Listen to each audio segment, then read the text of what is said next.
안녕하세요. 화상관제인 홍익필보호사입니다. 오늘은 의료인 파산 중 개별적 사례에 대해서 한번 살펴보겠습니다. 지난번에 살펴본 후속편인데요. 이 지금 본 사안에서 수원에 있는 관제인 변호사님이 저한테 자료를 제공해서 제가 한번 편집을 한 보고서입니다. 그래서 지금 이 의사분은 대학교 병원의 어떤 과장으로 근무하고 계십니다. 월 수입은 약 1,500만 원. 파산에 이르게 된 경위는 2001년 3회에 걸쳐 주택을 구입하는 과정에서 주요 채무를 부담하게 되었으며, 결국 이제 과도한 부동산 투기죠.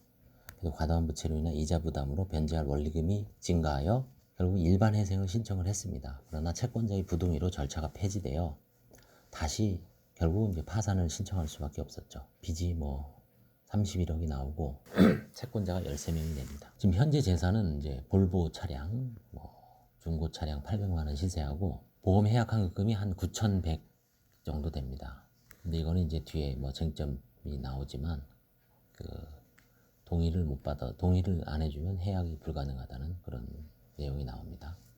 이미 이거는 이제 과거에 처분한 거죠. 처분해서 거의 임의경매 근저당권 채무자의 채무만 다 변제를 했습니다. 지금 현재는 이분 명의로는 요 재산 외에 한 1억 원 정도의 재산 외에는 없습니다. 개별적 쟁점에 대해서 이게 좀 볼만한 가치가 제가 좀 발견해 갖고 좀 자세하게 해보겠습니다.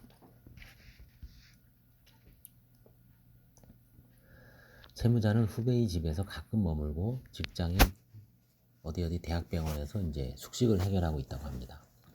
전 거주지인 그 아파트가 경매로 처분된 이후 배우자와 두 자녀는 장모님이 마련해준 오피스텔에 따로 거주하고 있고, 이 오피스텔의 임차 보증금은 500만 원, 장모 명의로 계약돼 있고 월 임차료는 350만 원인데 보증금, 임차료 및 기타 관리 등은 장모님이 지원해주고 있다고 이제 진술하고 있습니다. 그렇게 볼 여지가 크죠. 왜냐하면 이분이 특이한 게 재수 씨한테 압류추심을 당해서 실제 월 급여는 300만 원이 안 됩니다.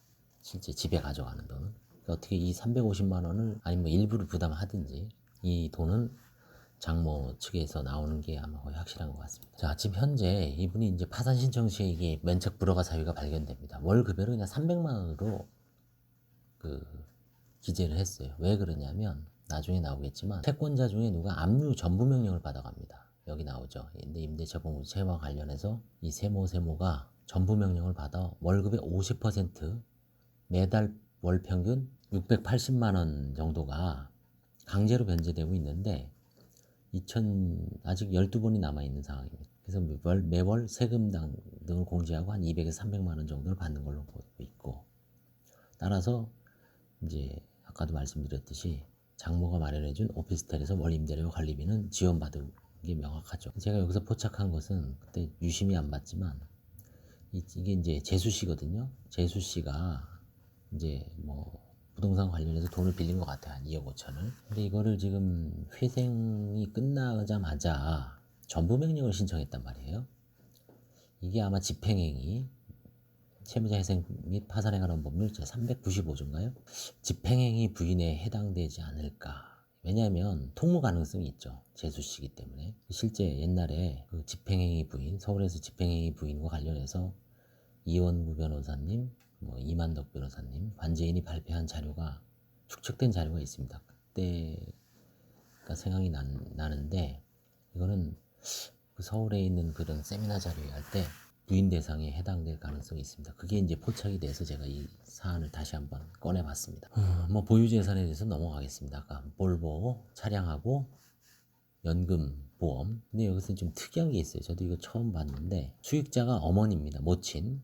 이미 연금이 지급되어 있습니다.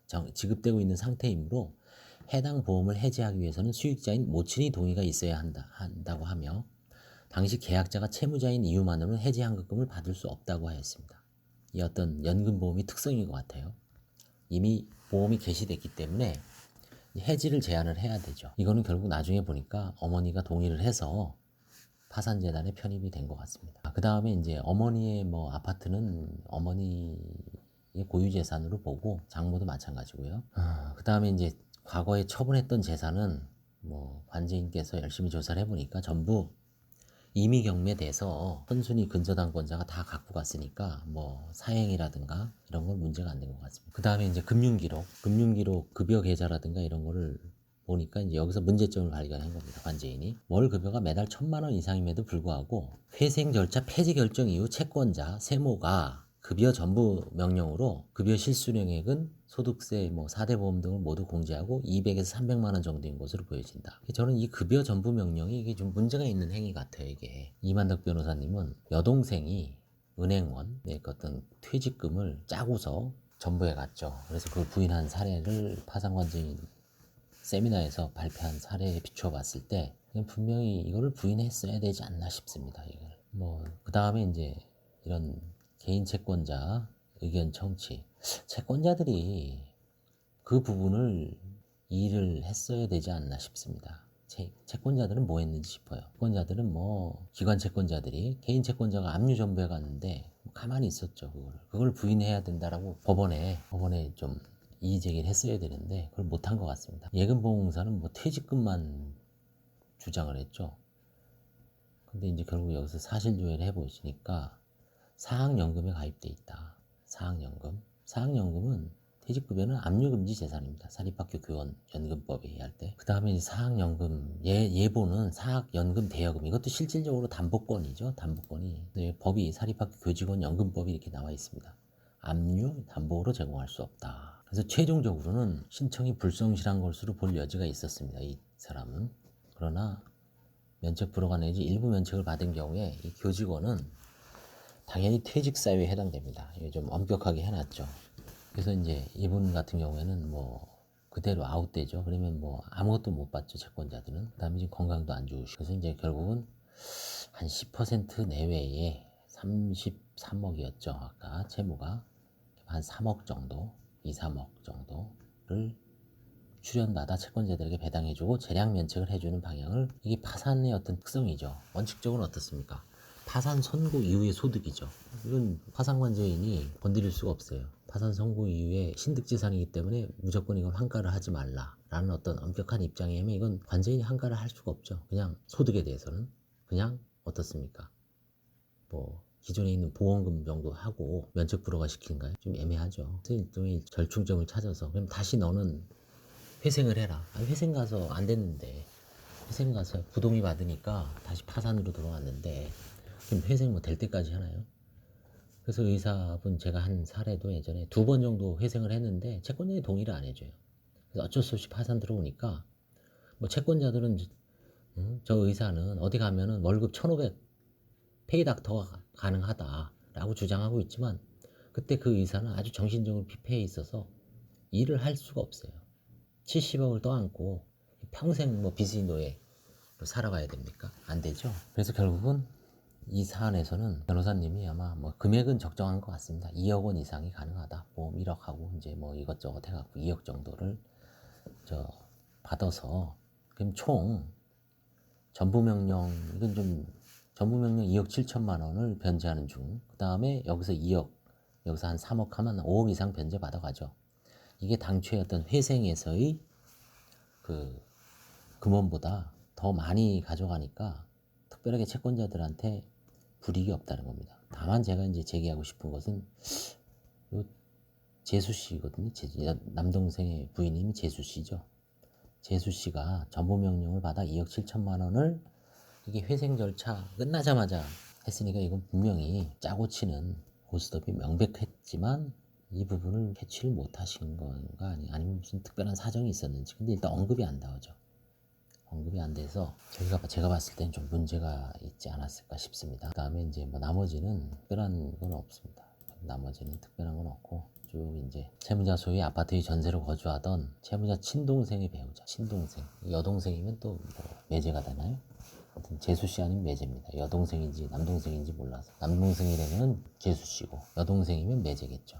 하여튼 그 깡ung 친족 관계죠. 이거를 타채 사건을 통해 전무명령을 득한 이후부터 월수 600, 700을 받아간 거예요. 그러다가 이제 어느 정도 이제 딱 싶을 때 이제 파산 딱 들어오니까 이거는 명백한 게 아닌가 부인 대상 그런 문제가 있는 것 같습니다. 결국은 뭐 이분은 압류 전부 명령과 별개로 2억 원 정도 파산재단에 출연하여 일시 변제하는 것으로 이제 판사님하고 관제인은 이런 걸 보면 뭐 굳이 2억 7천 친인척이 받아가도 그 이상의 또한 그거에 상응하는 2억 정도를 내놨으니까 뭐 감안해서 결정한 것 같기도 하고요. 아무튼 좀 약간은 좀 의문점이 있었습니다. 그 다음에 이제 관제인 그렇죠. 이 세입자 아까 재수씨인지 뭐 매제인지 그분이 이게 의문점이 있었죠. 허위 채권 아니냐 혹시. 근데 이제 전세 계약을 한 내역이 있어요. 2008년. 확정일자도 있었겠죠. 전입신고한 내역도 있고 초본상에도. 그다음에 통장으로 이체한 내역도 있고. 그래서 실제로 이분이 전입신고했으면 거주했다고 봐야죠. 근데 이제 2억 7천이라고 한 거는 조금 좀 문제가 있죠. 2억 5천인데 증액을 했을까요? 그 사이에? 모르겠습니다. 그거는. 세무자가 대학교 병원에 퇴사하여 이분 이제 퇴사했군요. 몸이 안 좋으니까. 그래서 이제 허위 채권자는 아니다.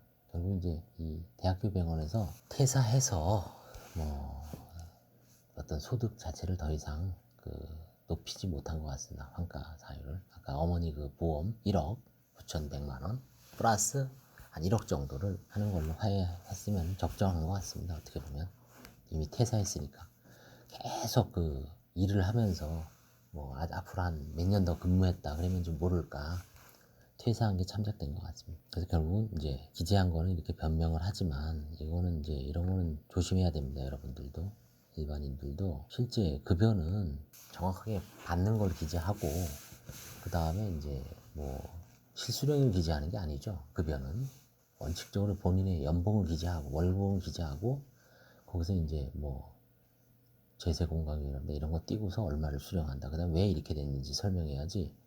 실제 뭐 압류 추심 전부 된 걸 딱 빼고서 요게 급여입니다라고. 그건 이제 실제 급여는 아니고 손에 쥐는 돈이죠. 이런 것도 사실은 이런 걸로 문제가 돼서 환가를 당하는 경우 간혹 있을 수 있습니다. 왜냐하면 소득을 여기 보십시오. 만약에 이거를 제대로 1,500만 원이라고 신고했으면 판사님이 어떻습니까? 파산 선고를 안 할 가능성도 있습니다. 아니면 의사를 법정에 불러서 신문기를 진행할 수도 있죠. 당신 왜 파산 신청했냐? 회생에 대안은 없냐? 그럼 이제 의사가 저 회생했습니다. 아 그래요? 그러면 뭐 여러 가지 어떤 대안적 논의해보거나 뭐 일단은 파산 선고를 좀 신중하게 하겠죠. 근데 의사가 뭐 한 300 정도 받는다라고 해서 딱 기재해 버리니까 판사님은 의문이 여지없이 그냥 파산 선고를 때려버리는데 나중에 보니까 급여가 1,500, 1,300, 1,500 허위 신청서, 재산 상태, 소득에 관한 허위 신청서를 제출한 경우죠. 그리고 그게 엄청 파산의 어떤 운명을 좌우하기 때문에 큰 문제가 있었죠, 이게. 일반인들도 마찬가지예요. 자기가 뭐 한 300 받는데 실제 뭐 건설 일용 노임이다 그래서 뭐 한 100 정도 딱 신고해 놓고 그 신청 대리인들이 사무장들이 아니면 변호사 법무사들이 제대로 검토 안 하고 그냥 들어오는 겁니다. 근데 관제인이 조사를 하다 보니까 이게 월급이 과거 수년 동안 200에서 300이에요. 그 다음에 가용수도 뭐 배우자하고 이혼하거나 애들이 다 커서 특별하게 부양료도 안 들어가요. 그럼 이거 어떻게 합니까? 그냥 면책 불허가 딱 시키고 당신은 가용소득이 200만 원 초과하기 때문에 회생을 해야 된다. 그럼 원칙적으로 개인 회생을 권고해야죠. 그런 경우에 이제 그분한테 좀 절충해서 실무상은 어떻게 하냐면 파산 선고의 소득이라 그래서 신득재산이라는 어떤 그 이론에 매몰돼서 그냥 면책 불허가 시키고 회생으로 보내는 게 아니라 절충점을 찾죠. 가용소득의 뭐 한 1년에서 1년 반 정도를 일시금으로 물론 시간은 좀 주고 파산재단에 편입한 다음에 면책을 시키는 그런 사안이 꽤 있습니다. 결국은 이분은 뭐 이제 건강이 좀 안 좋아서 결국은 의사를 계속 할 수 없는 점이 가장 크게 고려된 것 같습니다. 그런 상황에서 1억 4천만 원을 가족들이 도움을 받아 파산재단에 출연했으면 뭐 충분히 할 만큼은 했기 때문에 대량 면책을 고려할 이유는 또한 있는 것 같습니다.